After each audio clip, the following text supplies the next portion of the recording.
Ниязқызы, Түркістан облысы, Төле би ауданы, номері 1 мектеп гимназиясының ата-анасымын.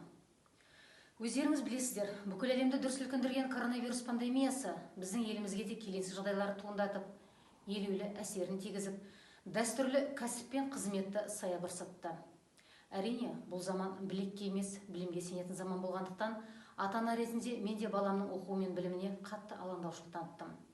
Бірақ ел басына түскен осындай бір қиын сәтте оқу процесін тоқтатпай, жаңа сипаттағы қашықтықтан оқыту платформасын мемлекет тарапынан енгізуі біздің балаларымыздың білім алуына жасалған жағдай деп білемін.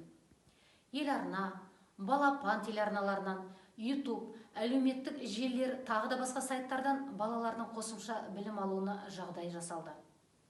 Бұл әрине оңай тірлік емес, сын да, мін де көп.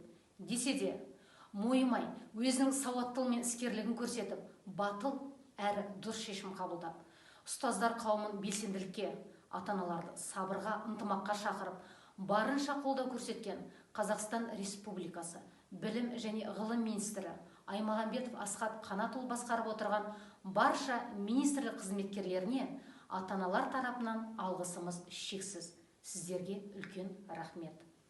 Сонымен қоса тағы да бір айтатын жайт, егер біз ұстаз болашақ азаматтарды ғана емес, бүкіл болашақ қоғамды қалыптастырады десек, осындай қиын бір қыстау кезеңде қашықтықтан оқыту бойынша жұмысты жүйелі ұйымдастырып, біздің балаларымызға білімді тиімді меңгеру үшін күш-жігерін аямай, бірлікті ту етіп, күн демей, түн демей еңбек етіп жүрген мектебіміздің ұстаздарына, сол ұстаздарға барынша қашықтықтан оқыту бойынша әдістемелік көмек көрсетіп отырған ұстаздардың ұстазы әдіскерлер қауымына алғысымыз шексіз.